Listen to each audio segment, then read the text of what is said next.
Hello and welcome to another episode of Pyro Unleashed.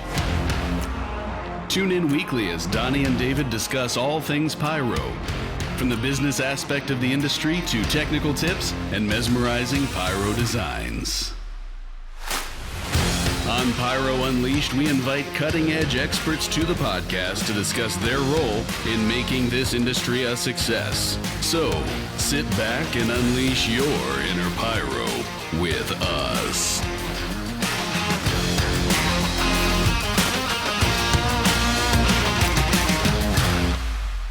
All right, episode number 7. How are you doing, Donnie? Doing pretty good. We're cruising right along. You don't even remember what episode we're at hardly anymore. Right? I'm not gonna lie, I had to look down at my phone. Yeah, absolutely. Yeah. Now, episode 7 again is going to be sponsored by Muxboard. We're going to connect more e-matches in less time with Muxboard. Whether you're using traditional or quick plug e-matches, Muxboard offers an alternative to standard slats on the market. Customize your firing system and work smarter with slats, breakout boards, and conversion kits from Muxboard.com.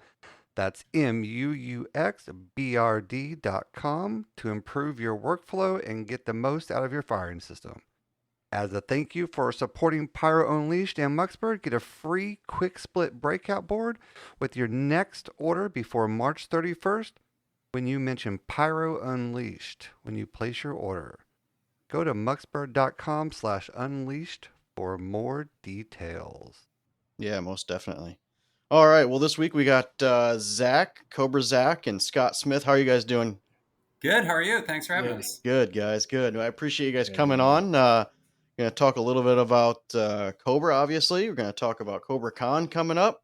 Lots of great questions. Some listeners sent us questions. We really appreciate that. Appreciate the feedback, and you guys will be able to get the inside scoop on some of the stuff that you guys were asking. So, yeah, really looking forward to it. Sweet. No, thanks for having us. Yeah, thanks for having us. Super excited. Yeah. Appreciate it. So, Scott, I guess we'll kind of jump off the deep end here. How did you get into fireworks? Oh, man. Well, let's see here. So, I'll try to keep it short, but... No, we got all the time in the world. Yeah, we do have all the time in the world. So, I love fireworks. I'm probably just like everyone else who, I don't know, for me, I grew up doing fireworks with my dad. I remember going down to San Diego. I actually lived out there for a summer, and my father snuck us across the border to Tijuana. We bought bottle rockets. He put them in his jacket, and then I was concerned, but he did it anyway. And we came back, and I was shooting bottle rockets off on the beach. And I have like very clear memories. I think I was 7 years old, and I don't think you can do that in Tijuana anymore. Yeah. Or probably not great for a dad to bring a 7-year-old kid across the border. And so, so I was probably just like every other kid. I went to my grandparents' house in Wisconsin where you could actually buy fireworks. I live in New York, so kind of like the worst state. But so just kind of grew up with it. And then it wasn't until I was like 32 years old that I was driving over to Pennsylvania from the state of New York, buying fireworks at Mess's Fireworks, and putting them in my dad's trunk, driving them back. And after a few years of shooting fireworks at my parents' lake house, I actually was just sitting there, and I had some of those like model rocket igniters, and I took a piece of wood and I carved a slot into the wood, and I stuck the fuse into that little slot, and I stuck the model rocket igniter on top of the fuse, and I put a little piece of masking tape. I connected that to the battery, and then the igniter actually caused the fuse to go. Right. Nice, and I was like, this is cool. I was like, so I'm going to build a system where I can automatically launch these fireworks and build a show. And I was like everyone else, kind of like, their friends and family would come over. And I look back when I was doing those shows, and I straight up thought that was like the most insane show ever. Like, I had music, like none of it was like automated fully, but I was like, this is crazy. And everybody loved it. And I got like this massive adrenaline rush, and then kind of graduated to taking little Christmas tree bulbs and cracking off the end and putting powder from like a fountain in there, sticking the fuse in there, and then doing the same thing. That wasn't from a Google search, was it? That was from the Google search. Same. It was from the Google search. And then I found dip kits, and that was an epic failure. So none of those that was like me probably just being too impatient, not doing it right. And then so anyway, that's a lot of how it started. But I'm just like everyone else, man. I smell the smoke. I love it, and it's definitely a childhood thing. So that's obviously then where you talked about, you got to design something to do this electronically. So that's really the origin story for how Cobra started then, right? that's actually the origin story how Cobra started. I then built what was called the Easy Launch, and I put a video up, and I bought fuse from Pyro Direct. Okay. And I was like very specific because I wanted a certain burn rate. They sent me the fuse, and it was the wrong burn rate. It was the wrong color fuse. And I was like, wait, what the hell, man? I'm like, I want the right fuse. So I called him up, and I was like, he's like, no, it's good. And I'm like, no, it's not. That's not what I want. I want something else. And then like just me and my natural like passion and energy, I was like, yeah, well, I'm building this firing system, and it's so cool. And like, and then he's like, oh, well, I sell this stuff from China, and 30% of the time people return it. And I'm like, that sucks. So I'm like, that's interesting. And so at the time I had a company for about 10 years. And then I just pretty much spent like the next 6 months every morning. I'd like wake up in the morning, and I would at like 5:00, and I would do all my emails before I went into work. So I was like, had a clean slate. And I probably spent like 30 to 40 minutes every day for like months on end, just like going to different websites and researching things. And so, that was a bit of those are the early days. That was like 2009. So it's crazy. All right. Yeah. So Zach, how did you get started in fireworks, brother? Yeah, no, for sure. So I don't know if it's like a common theme, this model rocket stuff, but that's kind of where I started as well. They go hand in hand. Yeah, just right. Yeah, well, it's a little bit of an electronic system and doing that. So yeah, that's where I started. Then I actually built. I used to build haunted houses every year. I built one where we made this cart, and it was like a haunted house ride, and we pushed this cart down this wooden railing system. It was just like this one straight track.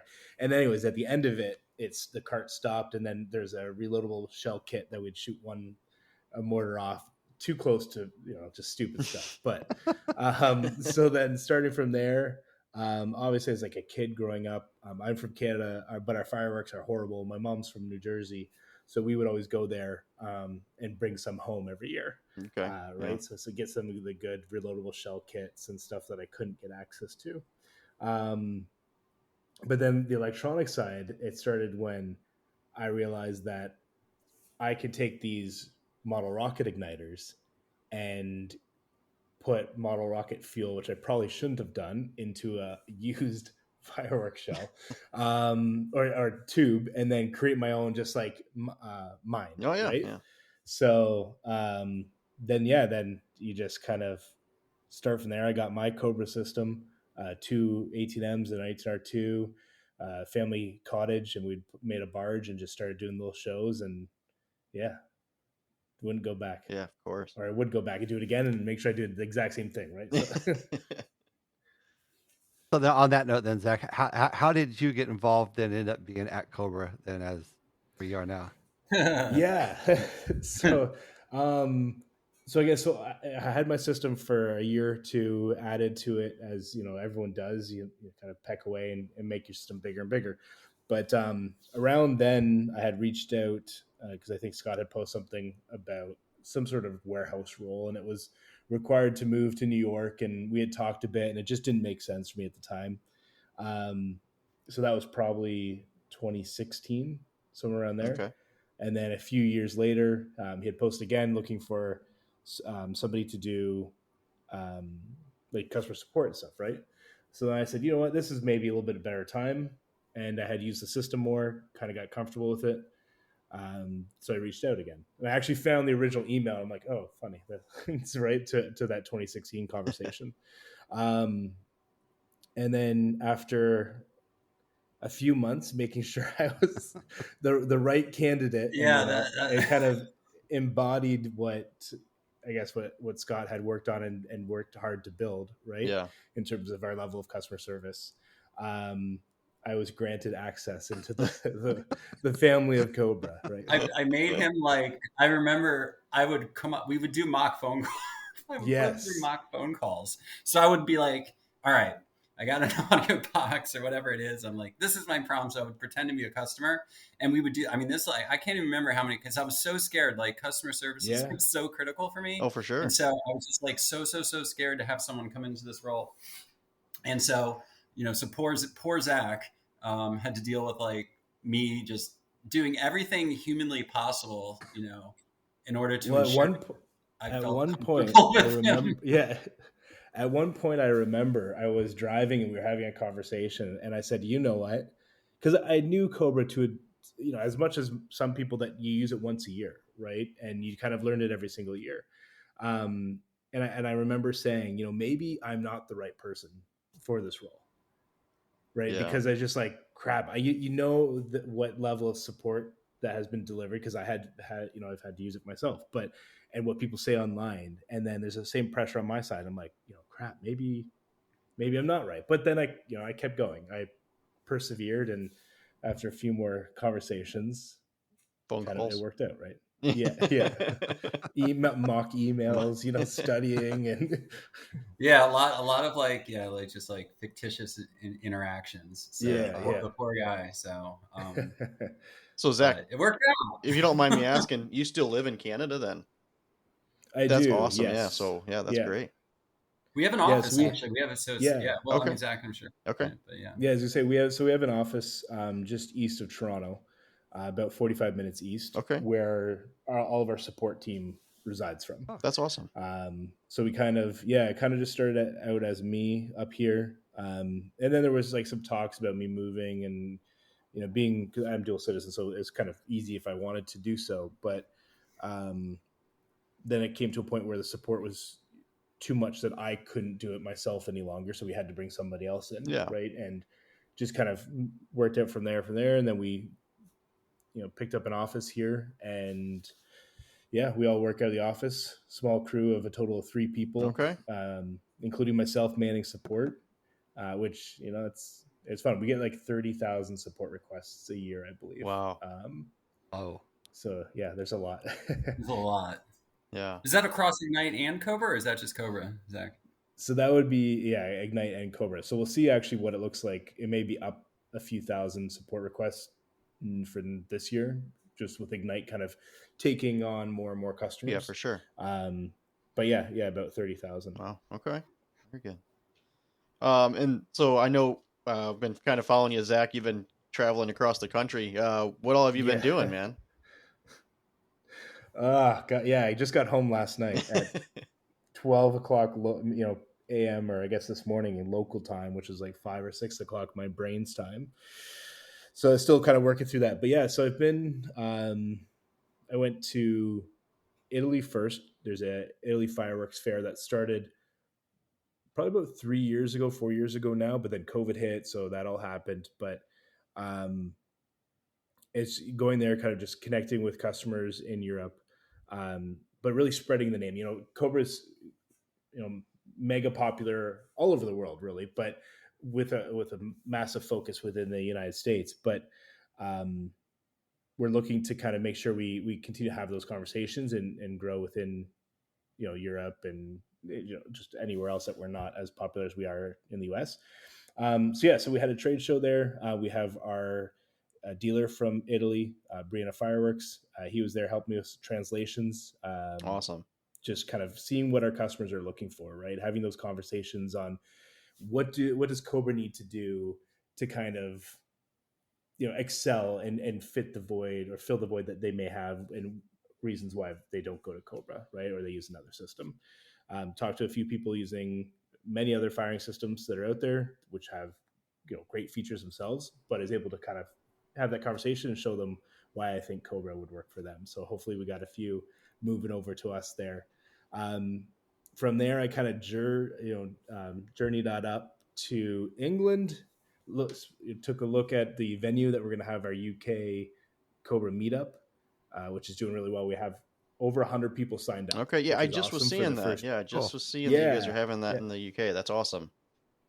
Yeah, because especially like we do Cobra-Con in the US, and it's just a lot of them, it's just not feasible whether time of year they work just to kind of come out. And we do all these other events that are in, like Italy and Germany, but UK doesn't really have a pyro event. So Right. we kind of wanted to help them kind of connect with us as well. So it's going to be a great event in Birmingham. Checked out the venue, and then had the chance to connect with one of our clients out there as well, and just see their operations, kind of give them some tips as they live about an hour or so away from the event space. So I was like, you know what, might as well do two things at once. Then I was there for about 3 days, then moved over to Germany for the finale Pyro Technology Conference. So that's the first year that they've done it there. So it's just really a gathering of different firing systems, just kind of the tech within our world versus the fireworks themselves. Okay. And just having a conversation. And again, just working with our dealer from Germany, Stefan Stotz, and brushing up on my amazing German language skills, which are not very good at all, but I did try. And again, just same conversations, really just kind of seeing, what are people looking for from a system, and where can we move next to fill those voids. Okay. So it was fun, but a good 2 weeks. I'm glad to be home for sure. Yeah, I'm sure. Yeah. So Scott, you're in the NFA board, am I correct? I am. Okay. So what all do you do for the NFA? Oh boy, what do I do for the NFA?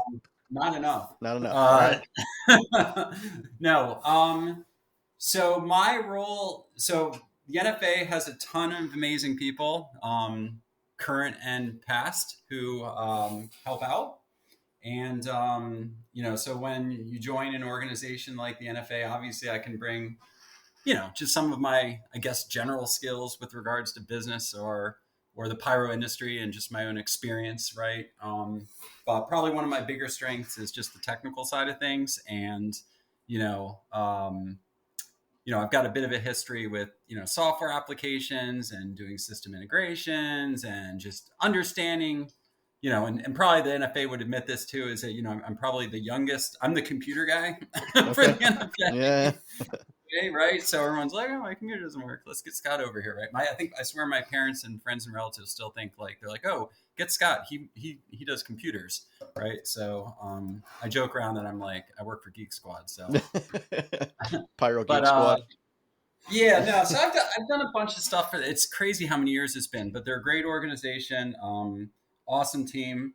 I've set up some back end systems. I did this whole thing where I built like kind of a budget system for membership management and kind of taking them away from a paper system to electronic, right? There's no point to write down your credit card on a form and mail it in every year, and then someone's reading it and they're like, is that a 4? Right? Or a 6?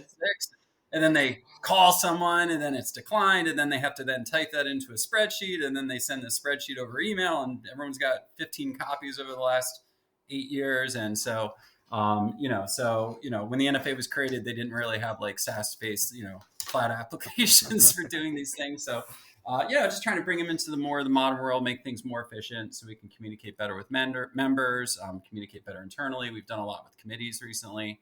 And so, just kind of try to, do my part in the role and, help, I think we're all here to kind of keep the industry around, keep things safe, fight the good fight. And, I think that's part of, primarily what the NFA is there for. And so if I can help serve that role, then great. So, yeah, no, appreciate it. Yeah.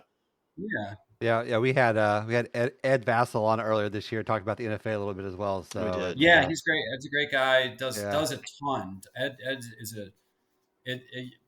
everyone on that board, it's, they don't get enough credit for the amount of time they spend on things. People have no idea how much time goes into that stuff and the phone calls that they have.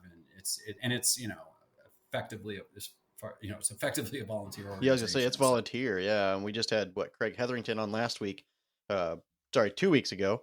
And we were talking about, how, even PGI is just all volunteer work. So, huge shout out to everybody that's working on the NFA board. We Seriously, really do appreciate it. Any of those guys. If you ever have challenges, just remember the person on the other side is like, it's not paying their rent, really. Right?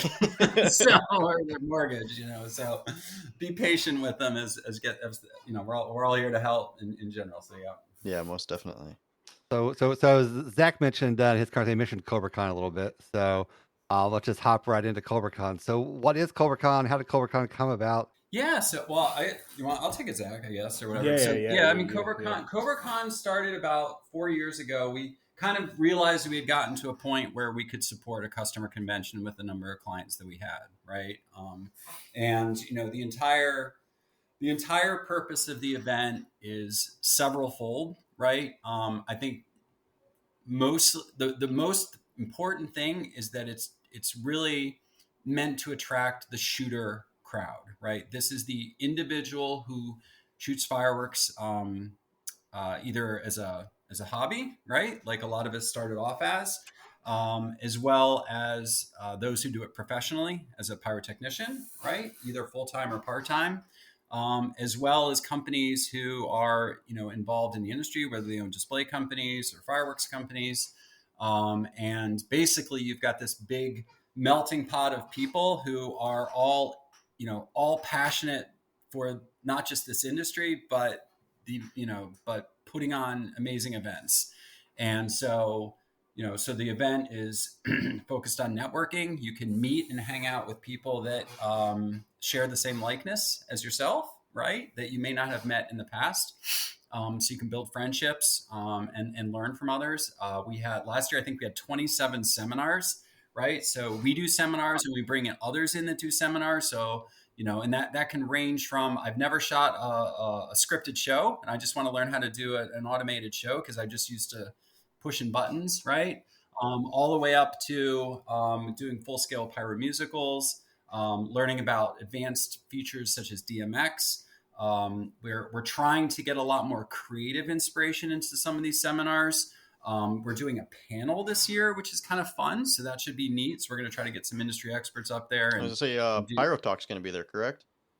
I think so. Yeah, Jason. Yeah, right? Jason Rude. Yes, sir. Yeah, exactly. So I think he's going to help out with that. Is the plan. And then we also have this crazy pyro boot camp, which was so huge shout out to Spirit of 76 this year for sponsoring this thing. Yeah, most definitely. But it's so a boot camp where you can literally come to this event, and I think we charge you like $25, and you can join a team and put on a full pyro musical and make a bunch of mistakes and learn on our dime, so that's really, really cool. And we do shows at night. We've got like a cool kickoff party, so we're doing our casino night again. So it's just kind of like a cool pyro vacation for someone who likes to shoot fireworks. And it's great. So it's just great to see everybody there and hang out. And it's a good time. So yeah, most definitely. So do we have the insider scoop on the show lineup going on this year? Show lineup. That's a great win. We need a Dan in here. You got to get Dan in here to give this information. So, no, I want to be very careful because I do have a sense of it, but I would like, so I'm sure we'll do some formal announcements. I'm sure I can share some other things that I know a lot more about. Okay. In this, but that would be a great Dan question. But I do know one thing I will tell you is that Bill Corbett originally had another who does fireballs. For anyone who doesn't know, Bill Corbett's like literally fireball guy, fireball dudes. Yeah. And he is the man, like literally he's the man. And so with this stuff, and so he's doing a full course on fireballs, and he's going to do a bunch of exhibition stuff, which is awesome. So that's cool. So I know that's a huge crowd pleaser. Okay. If you ever go to PGI or any of these events, like everybody loves this stuff. So anyway, so I know that's not a show. We're definitely doing shows. So don't. Well, I happen to know I'm shooting 2 of them there. So. Oh, you are? Well, yeah. He's awesome. I didn't know. I'll see you on the field. No, I'm doing Dominator's Anthem, and then I'm doing the closing show for RKM. So. Oh yes, RKM. So yes, RKM. Yes, this is great. Thank you, RKM, if you're listening. For sure. So for all your help support and Dominator as well. Yeah, I know it's a lot of their product too. Yeah, it will be a lot of their product. Yep, that would be Dominator, Hoku, Chwangmei, and Night Owl product in there. So really looking forward to all that. So thanks for your efforts and all the support. So it's crazy. It's a big event. People have no idea even how much goes into something like not at all. Even though it's like, it's just like it's crazy. It's like literally a full-time job for Dan. It's yeah. So. Yeah, I shoot him an email and he's like, I'll get back to you. I'm like, all right, I get it. We're all busy. It's a full-time job for Yeah. you. So yeah, Yep. I know you already touched on some classes. I know you're teaching a class. You want to go a little bit in depth on that, or are you kind of keeping that for the class? I think the big thing I'm doing is my keynote speech this Okay. year. So that's going to be exciting. So that's the one I don't know if I'm nervous, but I'm like definitely, I know I have to do a really good job. So Yeah. I'm going to be prepared. I'm going to be preparing for that. So I really want to talk about the future of Cobra. I want to give people a little bit of vision into what we're doing, where we're heading. We've been around for 15 years now, right? Yeah. And, traditionally we kind of keep I'll just kind of say our guns hidden to our side as far as what we're doing and what we're working on. Right. And, and so there's a lot in the works. I definitely going to do some cool, fun reveals on some of the things that we're going to do and that are heavily working on. We've done a lot as far as growing our R&D team. And so there's a really bright future ahead for the company. And I want people to be excited about that. Right. Because we are excited about it. Yeah, most definitely. Yeah. There will be some like David Copperfield moments where we're gonna fly him in on some rigs and down onto the stage, and Yeah. We've got to use pyro for entrances. Yeah, well, yeah, of course, right? Maybe it'll be in a box and it explodes, and then there's a cake pops out. Yeah, exactly. Yeah. So So on the lines of Cobra-Con. So when is Cobra-Con, and can people still get tickets? I think you can, right, Zach? It's April 11th is the date. So this thing goes from. Oh wait, no, we cut it off. Wait, I'm sure you can email. So right? it was extended, but it was extended, but pretty much we have to give the cutoff is officially like 2 weeks prior to the event, so pretty much very, very soon. Okay. Like we do cut it off sooner, but it is still available. We just need to get the numbers into catering and stuff like that. So in the event that, we do stop it and you're like, I really needed to get, I just had to move things around, then obviously reach out. We'll try to do our best to help. Good. But yeah, right now you can still go to the website as of Wednesday, March 20th. You can still go to the website and buy your tickets. Yeah. So this will release on the 27th. So, okay. So then when you're hearing this, then you probably won't be able to get tickets, but that's all right. If it is, obviously reach out. We always try to do our best to help where possible. Right. So, yeah. So along those same lines as getting tickets, obviously the annual faceplate, can people still order that online, or is that going to be available? If somebody wasn't able to buy it online, will they be able to pick it up at the event? Yeah, you should still be able to add it to your ticket, but if not, or you still miss it, we do typically get a few more manufactured than we plan, because we know that either somebody forgets or whatever, and yeah, but yeah, you can get them there as well. Perfect. So I know Cobra-Con, you're trying to keep updates, secret and tight, but we're gonna try to pull some secrets out of you here a little bit here. So obviously, firmware 6, it came out pretty recently as your full version. There's word on the street that there might be a firmware 7 somewhere in the works with some stuff. Anything around that you can confirm or deny, or is it is it just coming soon? Is that the topic? Is just coming soon? No. Actually, 7.0 is actually being used by customers. It was actually used this summer by a lot of companies, believe it or not. It's used primarily during football season, and yeah, I'm more than happy to talk about that stuff. So 7.0 has there's a whole bunch of stuff in 7.0, but there's 2 primary big features that exist within it, right? The one feature which is really important for the sporting industry, or for like in the US for like football season, is the ability for you to have as many scripts as you want that can be fired effectively at any time without having to reload another script on a USB drive that supports unlimited channels and unlimited queues at the same time, right? So if you think about going to a sporting event, you're sitting up there, because Cobra's used in a lot of NFL stadiums, collegiate football stadiums, stuff like this. So they're sitting up in the area, they've got their remote, and they've got, say buttons 1 through 10, right? Or 1 through 18, right? 1 through 6 is field goals, 7 through 12 is touchdowns, and then you've got maybe 13 is your player intros and all these other different things. Previously, right, if you wanted to fire, say like a circular shot thing around the stadium, you'd have to fire that, reload another script as the primary script, right?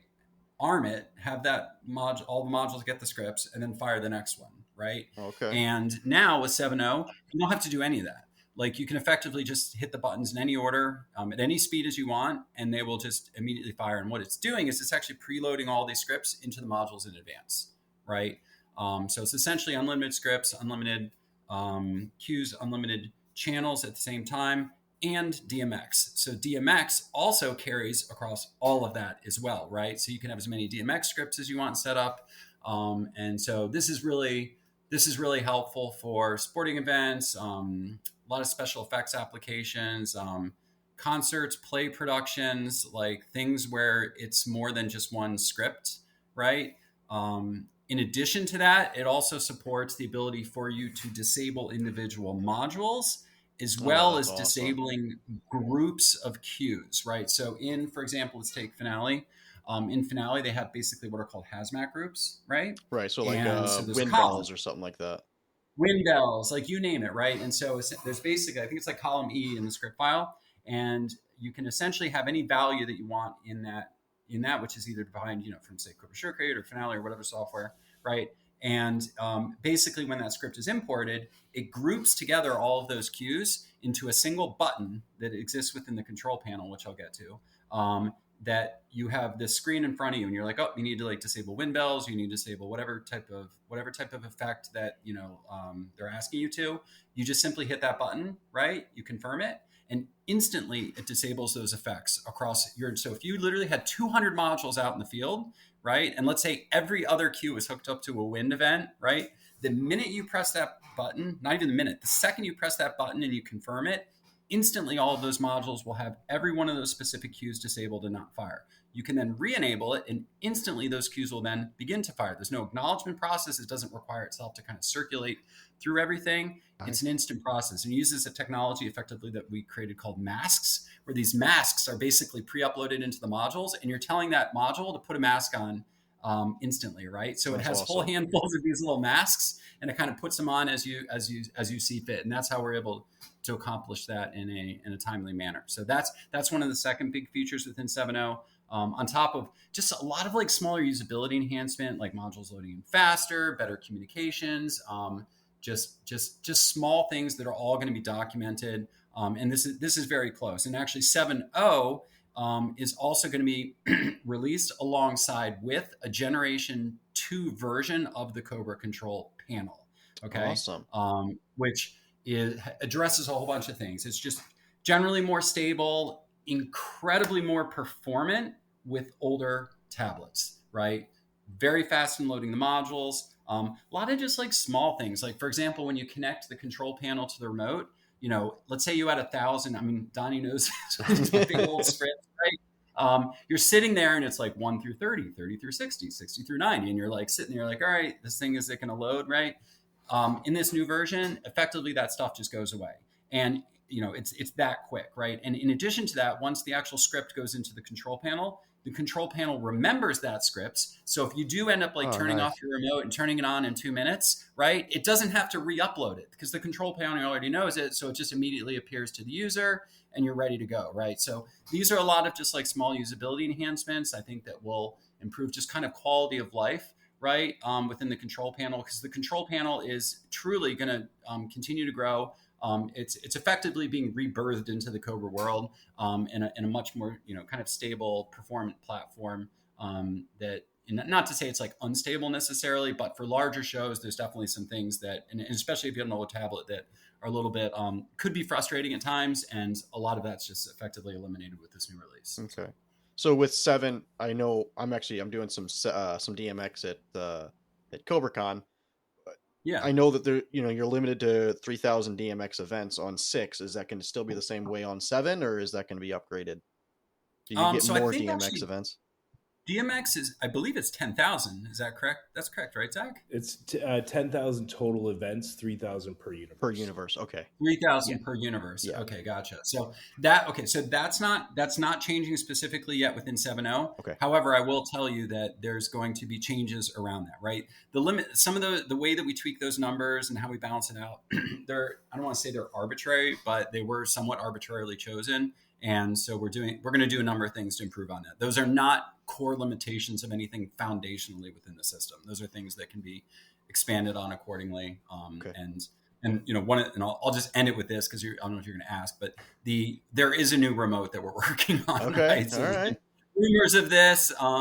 It's super awesome. We're going to show tons of pictures of it at Cobra-Con. And it's really cool. So that's probably one of the coolest things is, it's the 18R3, right? Awesome. Is what we're working on. And this is actually quite far along. So this isn't something that, I swear I'm going to say this, but in 2 years, you're going to see come out or anything like that. So you're going to see this in the hands of customers, by the end of this year, you're going to see pictures. You're going to be like, I want one. So, Awesome.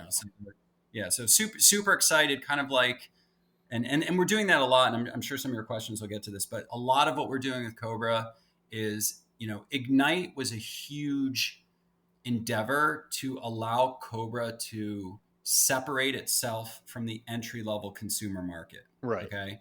Cobra always kind of straddles hobbyist and professional, right? And that doesn't mean that you would not use Cobra as a hobbyist, because we all know these hobbyists. So this is crazy, right? Like, Donnie's a hobbyist.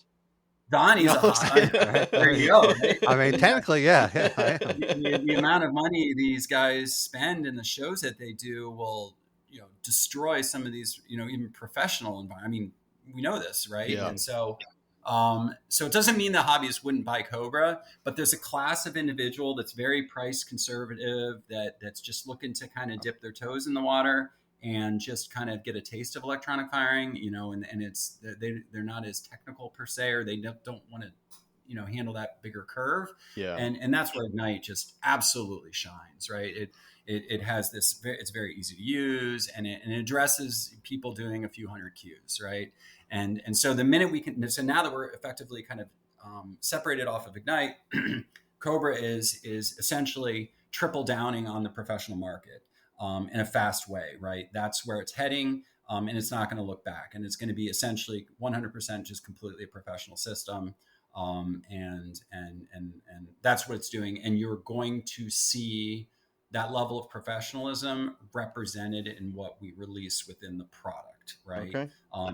Far are the days of plastic enclosures. These things are going to all go away, right? And so, we're very aware of, perception and optics on things, and what we need to do to ensure that the Cobra falls in that that it falls in a purely professional market, right? Which is where it's heading. So Yeah, perfect. Well, kind of along the same lines, I did have one of our listeners asked, so was 18 cues per module like an arbitrary number that you came up with? Or, I had somebody who was like, well, why isn't it, a 24 cue system? Like, yeah, I mean, okay. So well, I can tell you I can tell you the actual answer to this. Okay. Right? So the actual, and it's not that exciting. So because in retrospect, I probably would have done like 32. I probably would have tried to maybe align ourselves a little bit with some of the more industry norms at the time. And in ways you can kind of suggest that maybe we've created a little bit of a norm. But the real reason was when I designed the module, the speaker terminals were critical, right? And I needed something that could easily be replaced. That makes sense. Right.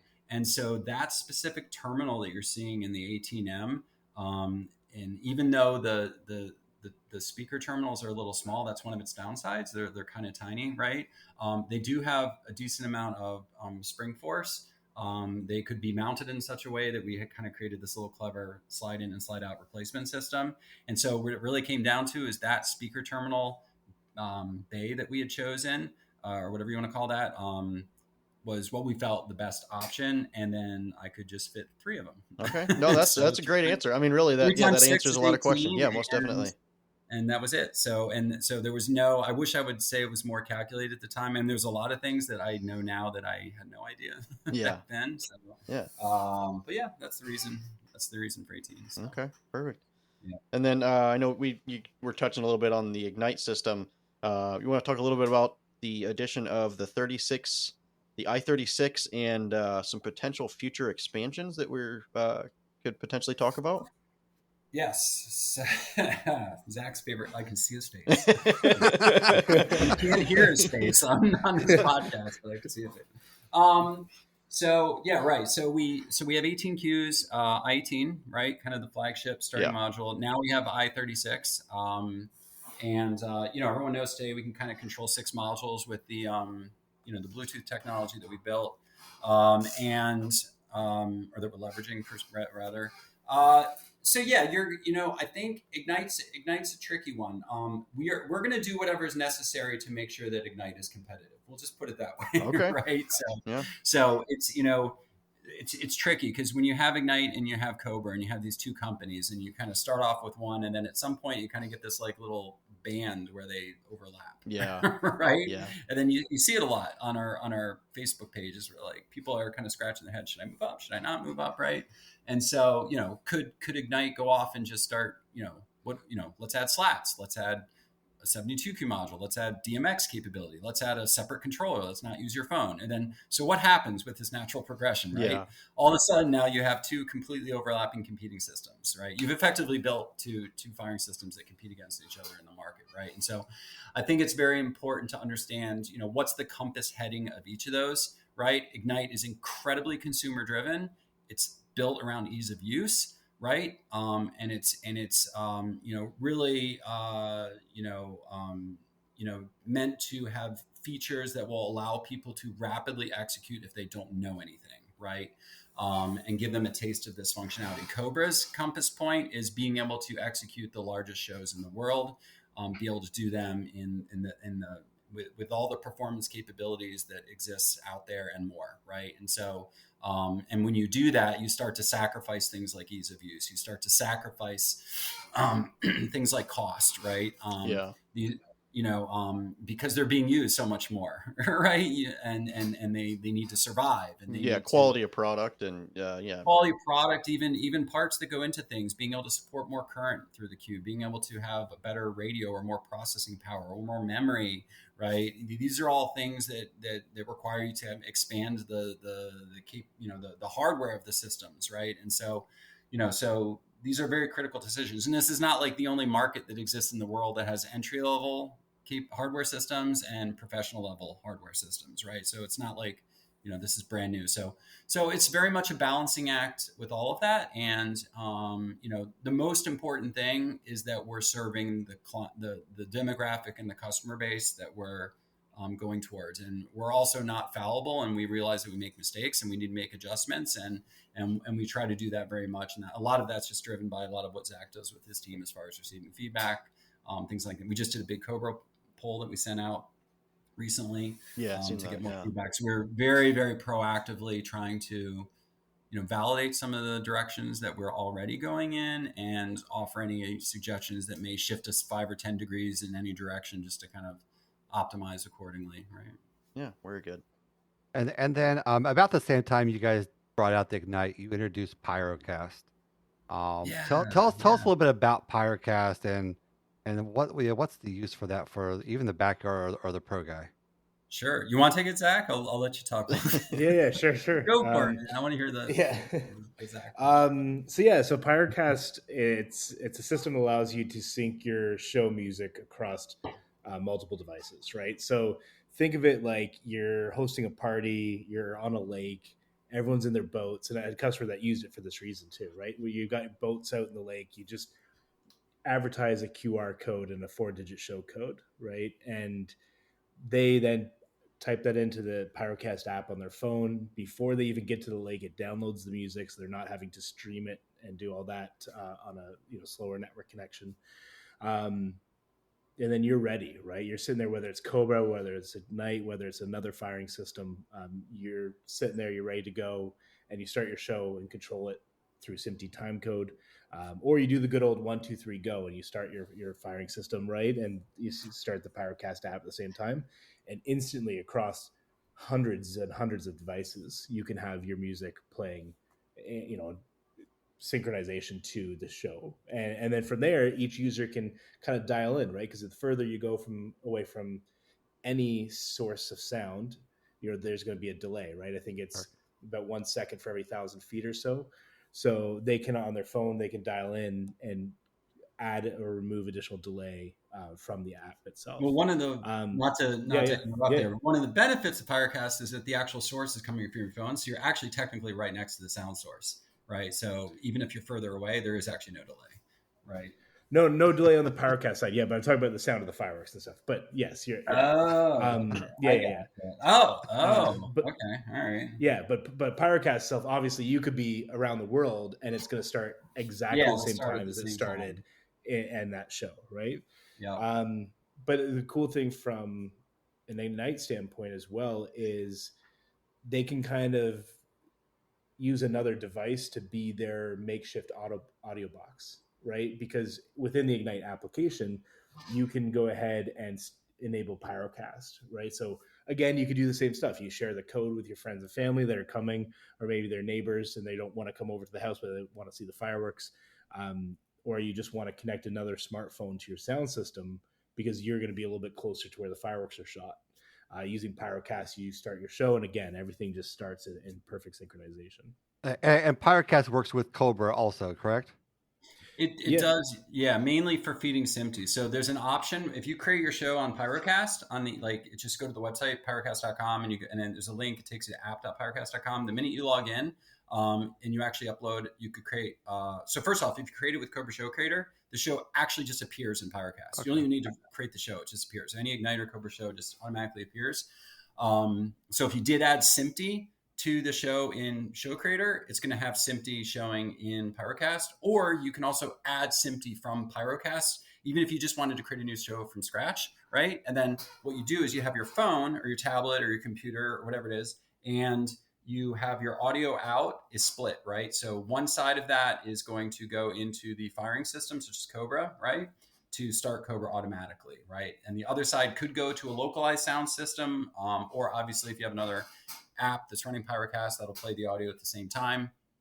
And so then essentially the SMPTE is feeding the firing system, right? Which is then being fed from Pyrocast, who's also feeding the, obviously the audience members who are listening to this. So that's how everything is effectively kept in sync. And then the other really cool thing too with Pyrocast is you can add video, meaning you can add a video that plays automatically when they pull up the show. You can create brands, right? So if it's like for your July 4th, you can literally put a header image, footer image, you can put in your own color schemes, right? So the minute they put in that show code, you feel like you're actually on a branded user interface for your audience. You can send announcements from it. So you're like, hey, pizza's ready, show's starting in 20, whatever it is, right?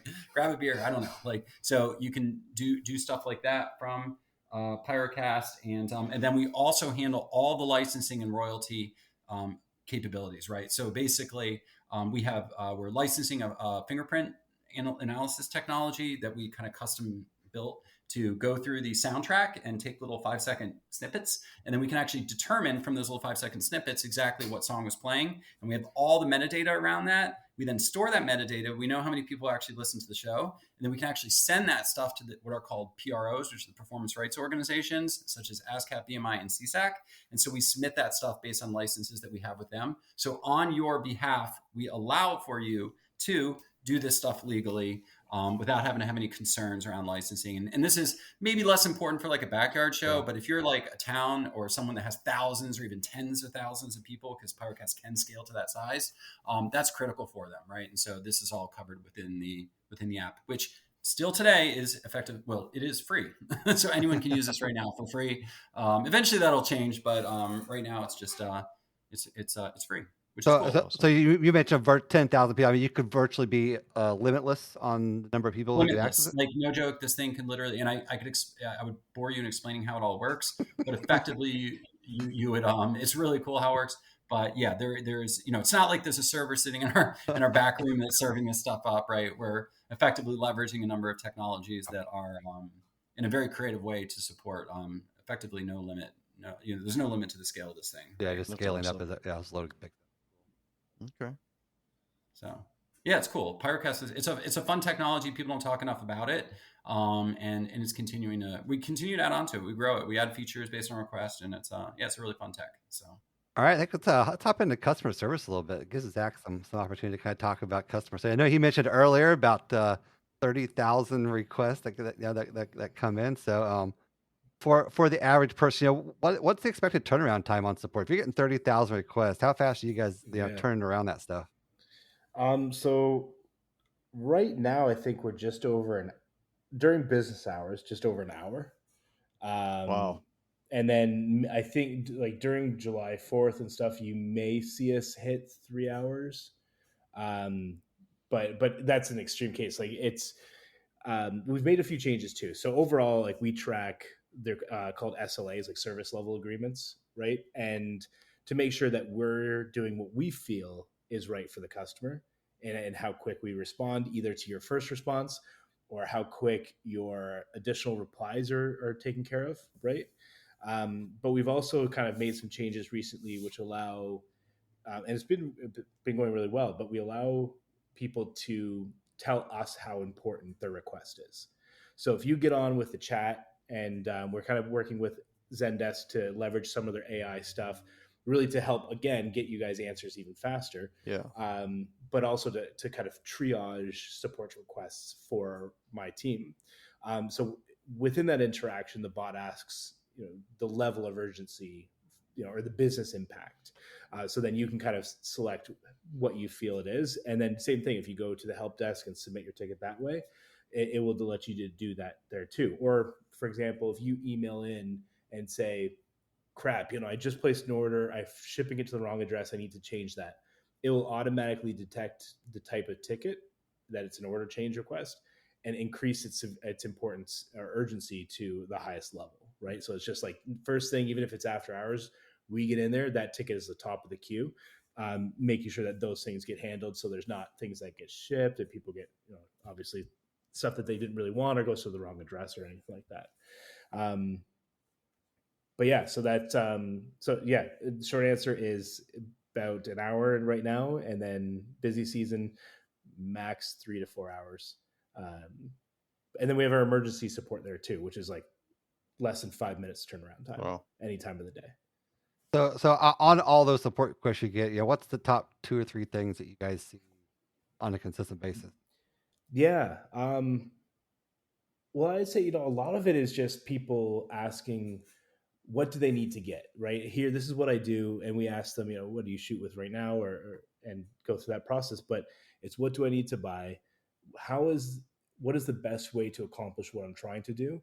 And then just general usability questions. I'm scripting or I'm getting an error code and really just walking them through that.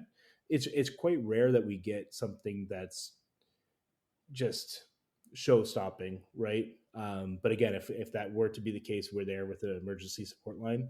But yeah, just usability. And I just can't stress, like, if I was to give one piece of advice, is doing dry runs, right? You catch so many little things, whether it's how you scripted something or the audio file you picked was not the right edit and you should have used a different one and you saved it somewhere else on your computer, right? You would catch those things during your dry run. And you talked about that emergency support. So when should somebody use that emergency number? Because I know you guys are making it out there, but you don't want it to be abused, it's like that. When should somebody use the 911 support call? Yeah. So in the end of the day, we all have a varying level of what's an emergency to us. Right. And I never want people to stray away saying like, oh, I don't want to call the 911 because I don't want to be a burden. Right. But having said that, because we're so responsive, you want to try to keep it to something that is show stopping, right? Especially if it's 3 o'clock in the morning and you need some help with your show or something like that. But if it's obviously, again, if it's important to you and urgent to you, then it's there to be used. And so if you do use the 911, who does that go to? Does that go to you? Go to Scott? I mean, so it depends. For the most part, right now, as my team kind of matures and the 2 people that we've hired within the last 6-7 months kind of just absorb all the knowledge that's there to know about Cobra. But yeah, right now, so it goes directly to myself. So what happens is when you make a call to the 911 number, you leave a voicemail. It creates a Zendesk support ticket, which then triggers a pager system, which then kind of goes through its list of people, starting with me. And then if I don't answer within a set period of time, it then triggers to Scott. and then kind of just flips back and forth. But it uses your phone's emergency broadcast system, so that like if you get a hurricane warning or something like that, right? So it's using that part of your phone. So no matter what, if you're sleeping, you're hearing it. Oh yeah, it's like you're like my something goes off, and I'm like, yeah. You're like, it's definitely a shock to the brain. Because you buy, like, you can't turn off your volume, you can't mute it. Like, there's nothing you can. It's like effectively, it's a medical response app, right? That this thing is using, right? So it's like, wow. As far as it's concerned, you're saving a life. So Yeah, you're not getting away from it. I have some similar for work too. When we're on call in the middle of the night, if my phone goes off, it's an alert like that. You can't silence. No, and you'd be surprised. I mean, it's funny, and I know this goes way back, and I'm sure it's probably still similar today with Zach. But people are generally very respectful for the most part. Over the 4th, it's a little bit, things change a little bit. Everything we kind of just like blend 911s in with everything else in a sense. We call them, but I mean, generally speaking, Zach, I mean, people for the most part are pretty respectful. You know what I mean? Yeah. You'd think. It's not like on a Friday we're getting a call every 5 minutes or anything. Like, you can definitely go a weekend and not receive anything, right? So like this, it's most people are pretty good about it, and we're never one to berate anyone or be like, oh, why are you calling us? Like this isn't an emergency, right? Like, you'll never hear that tone out of our mouth, so like it's meant to be low. We just want to be helpful. We just want people to get off the call, because the truth of the matter is we will take the call at 3 a.m. over the call at 9 a.m. where something went seriously wrong and they had a professional show that didn't go off properly, and now they're in a situation where they have to give a refund, or like all over something stupid, right? Like they could have literally been answered in like 5 minutes when. Because a lot of them are just like silly. Like, it could be someone literally grabbing the wrong, because you know how it is. You're panicking in that 10 minutes or whatever it is. It feels like an eternity. Absolutely. Yeah, they could have grabbed the wrong thumb drive out of their bag. Like, a lot of the times it's things that simple, right? And it's not like these, conspiracies of like, there's this like secret ghost in the machine that's taking it down. And we're not perfect. Of course, there's things here and there that we can run into, but the vast majority of the time, these are very like easy things to solve. So like sometimes it'll be they'll call in and they're like, I know this, but this is the biggest show I've done, and I'm about to hit go, and I just need to clarify, Zach, is it this, is this right? It's like, that's right. And it just gives you the reassurance that you're on the right path. But rarely is it something that's truly a showstopper, in the sense of from like a system malfunction or something like that. It's just a little clarification or a little bit of help needed to kind of guide you, right? I know for me, I've reached out to support several times over the last years and never had a bad experience. Response has always been exceptionally fast, even after hours. I go get a response, but I'm not expecting responses. I mean, the quality of customer support that you guys have is above and beyond anything expected. And I think that's what sets you guys apart from a lot of the other fire systems out there, is the customer service alone. And I think that, really puts you guys at the top of the list when it comes to choice firing systems like that, is what kind of support you're going to get after the purchase. And that's important. Most definitely. And you guys have continued to put A+ support out there all hours a day, anytime, and it's always fast, responsive, and never have to wait. Yeah, most definitely. Appreciate it. Thank you. Yeah, thank you. Yeah. Thanks, Zach. Thanks, Zach. So next question. So obviously I'm in the industry of fireworks. We're all kind of in the industry of fireworks. We're all seeing price increases. I mean, obviously pretty detrimental since especially 2020. Are we going to start seeing some price increases with Cobra equipment in the next year, or are we looking to kind of stay about flatline where we're at now? Yeah, I can definitely, I'll take that one, Zach. So, so when I'll spare all the details with COVID and everything that went down with that, but I'm Yeah. sure everyone's very familiar with what happened, and COVID literally just like basically strangled the electronic supply chain, right? Compounded with a whole bunch of even non-COVID things took place with different silicone plants and things like that overseas, and it just got gnarly, and everything got really delayed, and even today certain chips, processors, and you see it like in other systems, right? Like they don't have availability or whatever, and these are very real things, right? And there's different ways of solving that. Some of them involve re-engineering your systems. Like you literally be like, okay, well, we can't get that part for the next 3 years. What else can we use, right? And then it's like, oh no, now you got to re-engineer, now you got to retest, and these are significant things to do, and these things cost a lot of money, right? And on top of that, electronic parts shot up big time, right? Manufacturing costs have gone up, inflation, right? Which we're all familiar with. Right. So, but the short answer to your question is that things are looking a lot brighter right now, which is great, right?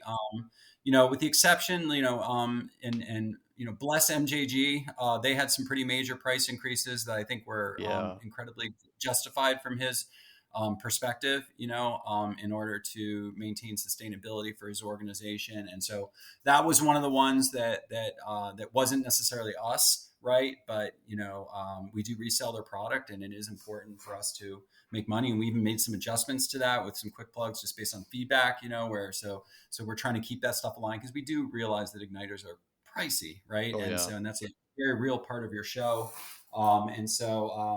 The good news is that we haven't done a price. We're not planning a price increase this year.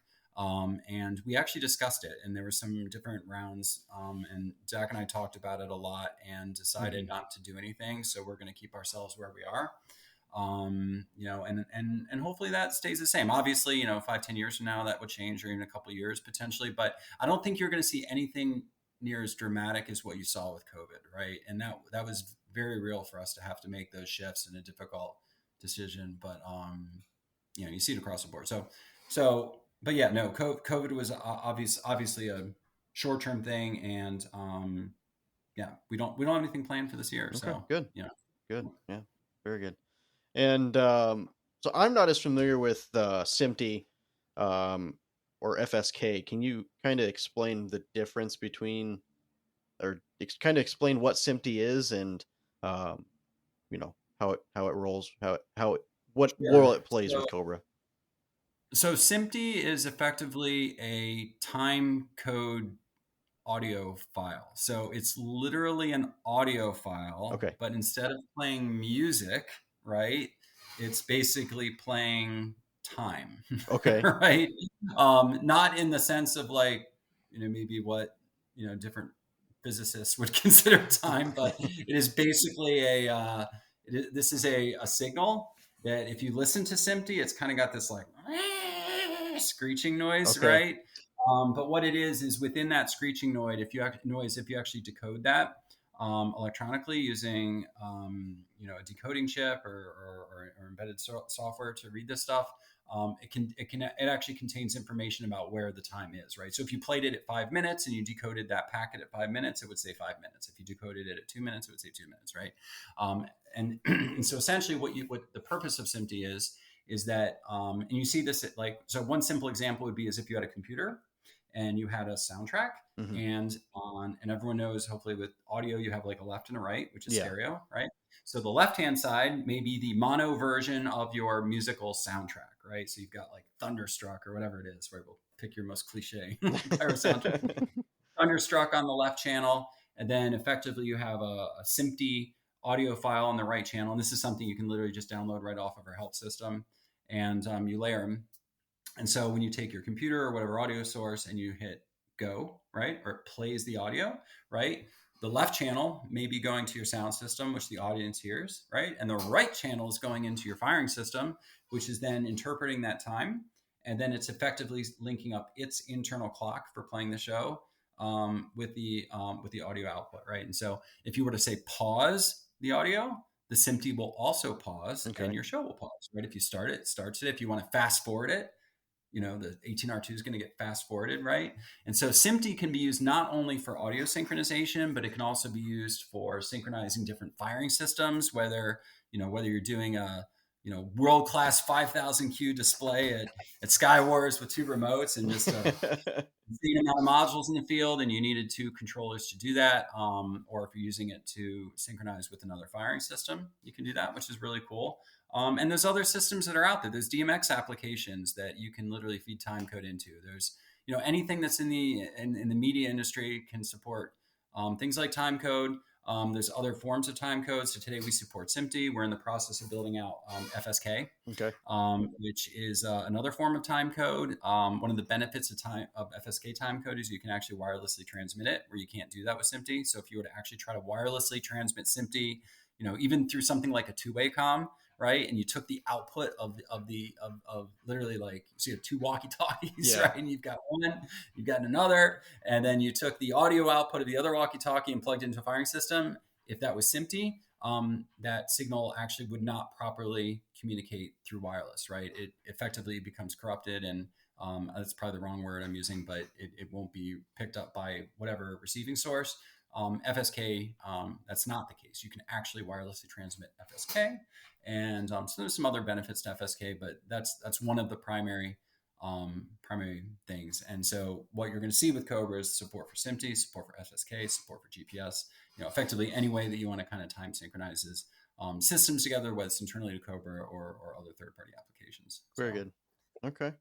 And then do we have any foreseen integrations coming? Like, for example, like, how we've integrated DMX or any other foreseen things? That's a great one. Integrations.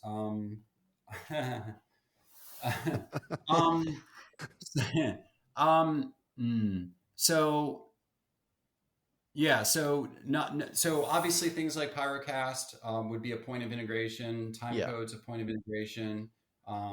I'll save some of the other stuff. There's some really cool things that we're going to talk about at Cobra-Con, especially with the 18R3, that I think will be exciting. But yeah, nothing, obviously we work with a lot of different design applications for, like Finale and such. So those are other things that exist out there, improvement to things like DMX. But yeah, not unless I'm not thinking of the same theme of what you're thinking with regards to integrations, but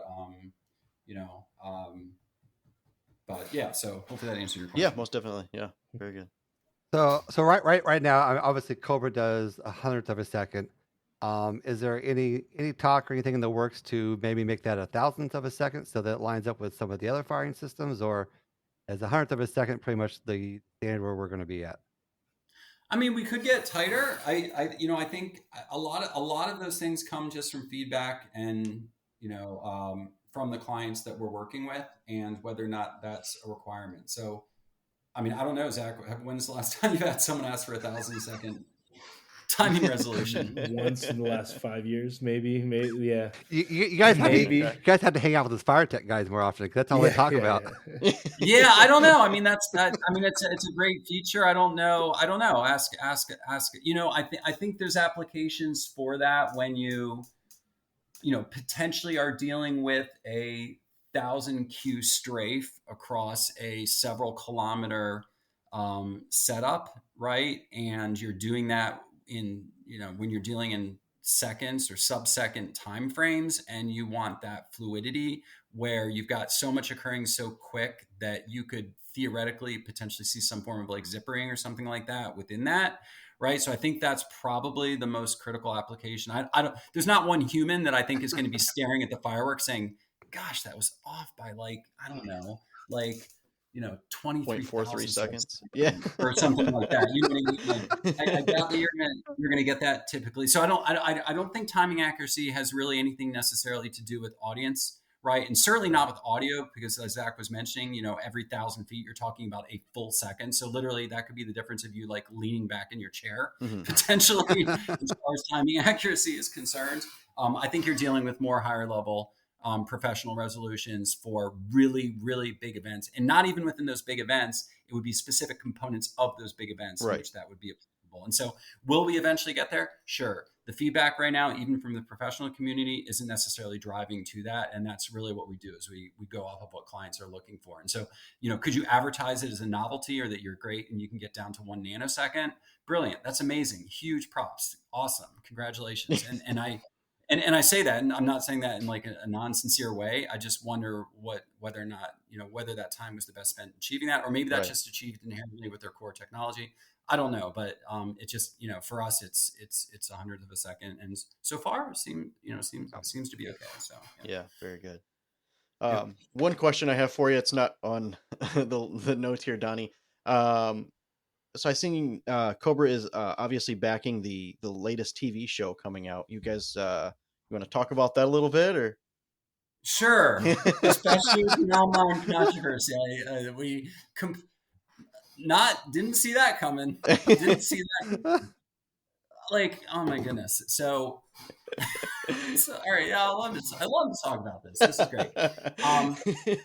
So I've been doing this for 15 years, and just naturally, when someone comes into the industry and says, "Hey, we want to do a TV show," right? They typically ask, "Hey, who are good people to talk to?" Right? Yeah. And so over the last, primarily 10 years, there's been 4 different companies that have just in this last decade that have contacted me, not because they like Googled someone who knows, that wants to do a TV show or anything. It's because someone in the industry said, "Hey, you should talk to Scott." And by the way, it's not just me that they're talking to. They're talking to 5, 10, 15 other people that are in the industry, just trying to learn what's going on. So I'm not trying to claim by any means that we're some czar of TV shows for the pyro industry, that we know anything about it, right?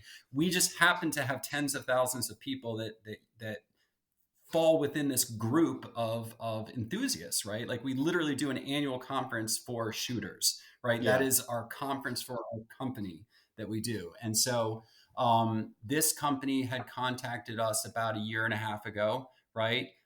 For the record, right, I'm like not aware or watching any other shows that are going on. You see these things in passing, like, as much as we're in the fireworks industry, we are a technology company and electronics company. That's really what we are. And we listen to our customers. In some ways, we're in our own bubble, right? And so, this company came to us, started talking to me, among others. I could rattle off a bunch of bigger companies. They're also talking to other big companies that you and I, if I started naming names, you would all know who these guys are. Yeah, most right? definitely. And so I was one of about 10 people that they're just consulting with to learn, to better understand who these people are and such.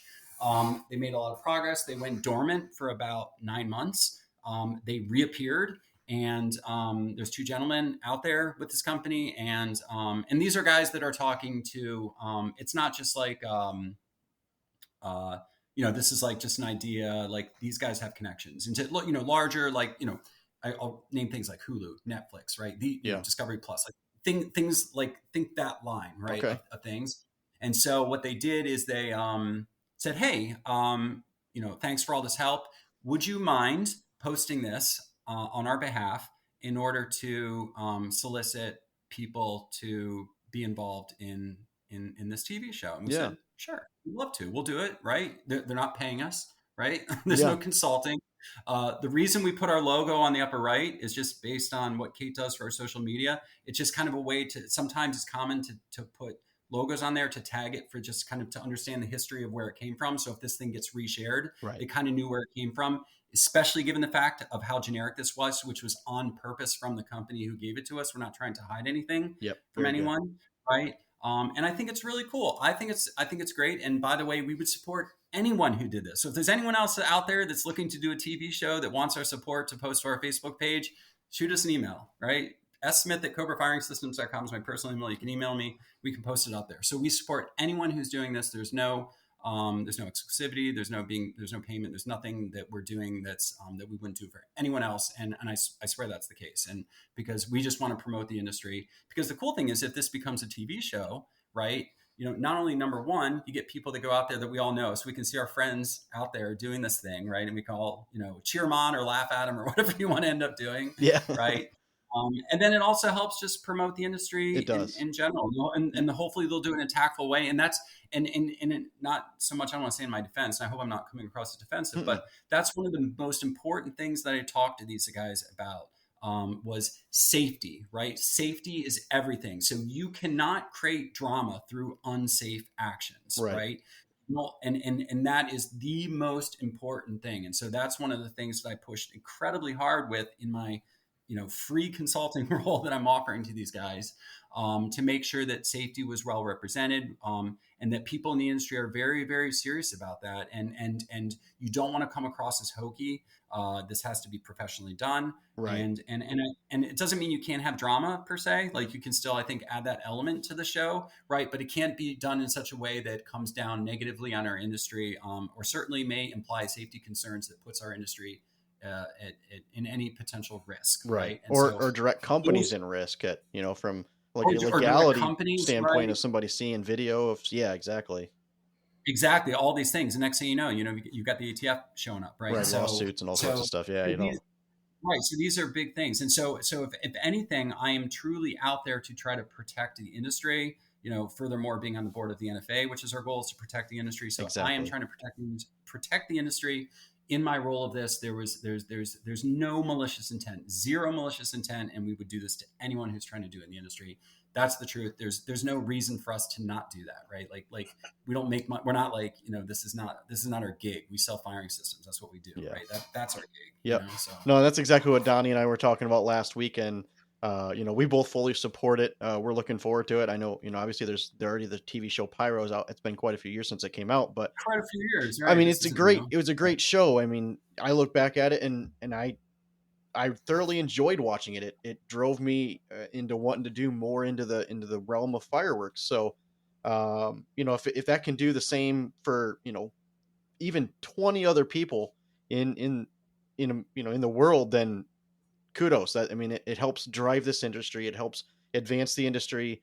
So yeah, any way we can advance, firing systems, the industry, better production of fireworks, any portion of it, then yeah, I'm all for it. Yeah, really looking forward to seeing how they work out. I know there's 2 of them in the works right now, and really look forward to either one of those being successful. Or best of luck to all of them. I hope they both get out there, and I think that's great. And if there's any involvement that we're going to have, it's to make sure that the industry is protected and then we're doing the right things. Yeah, most definitely.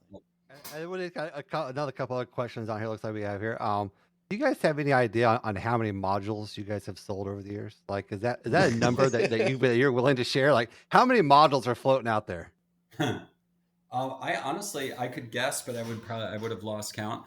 I don't know if we share that, Zach. There's a lot. I mean, you can kind of do the math. I don't know. Like we have tens of thousands of customers. I want to say that we probably have 30,000 plus customers that exist in the world. And so, how many modules does an average person know? Right. So like it's we've actually, believe it or not, we've actually switched core systems a few times. But yeah, it's a lot. I think that's a lot of it too, is that when you have that much equipment out there and you have that many customers, it's very difficult to avoid someone being like, oh, like, we track every shipment that goes out. Our air rate, I'll give you an example. Our air failure rate on outbound shipments in the last 12 months is 0.1%. Wow. Right. We track this, right? We have systems. Every single order is tracked, how much time was spent fulfilling it. We know who fulfilled it. If there was a mistake, we know what the mistake was, right? We know who caught it, right? And then they have monthly reviews on all these things. So these are all metrics that we track. We do the same thing with defects within the system, right? We do the same thing with defects within, whether it's a battery or all this other stuff, right? And so we very, very much strive to having a high quality.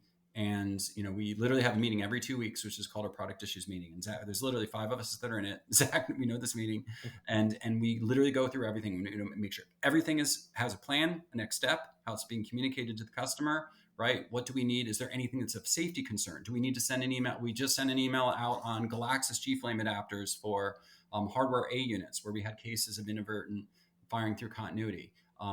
Because of this that occurred with 1 or 2 people. I don't even know. It was 2 people. 2 people, right? Wow. This just happened. So we sent out an email communication. We designed a sticker. Now, every single G-Flame Galaxis adapter that goes out has this huge sticker that's like, for safety reasons, do not use this on hardware units due to this thing, right? So we got the stickers in. We relabeled everything in the house. We send an email out, right? So we do everything we can to mitigate risk and communicate these problems, right? And so there's even a product notices section that's within our help application. Anyway, so I don't know why I kind of got that from the number of modules, but the point is that when you have that much equipment out there, and then especially when you go on social media and someone's like, oh, like this or that or whatever it is, like that's a lot. Like it's almost impossible not to have something, and then also to have someone hear something from someone else, and then they reconvey what the information is, and it's not necessarily accurate, and the whole story is not there, and the context is not there, right? And but yeah, it's a lot of equipment, and it does take a substantial amount of effort to manage all of this to make sure, not just from a quality perspective in the hardware, but also from a communications perspective and from a transparency perspective. Like these are all things that are very important to us to keep in place. But yeah, it's a lot. And obviously on top of all that, I gave you some minimums there. And obviously on top of all that, you guys offer what, a lifetime warranty on the hardware? Mm-hmm. Yeah, exactly. Yeah. So if there's anything wrong, like in fact, if you read the warranty on the website, it's not some big fine print. There is no fine print. It's basically, if you didn't break it, we fix it. Right. And if there's a gray area to that where the client's like, well, and we're like, well, we probably broke it. Right. But if there's any gray area there, we're going to lean towards the client. Yeah. We're not going to fight you on it, right? And the reason for that is it doesn't happen that often, and it's just the cost of doing business, and it makes the person happy, and we're also it's usually pretty clear when it's like someone's trying to do something not great.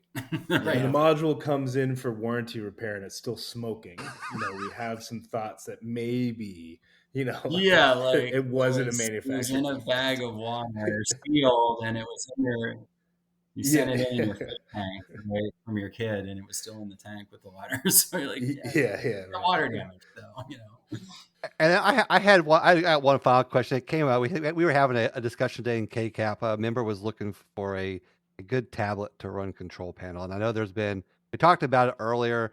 You guys making some modifications to control panel, the next version, to make it run better.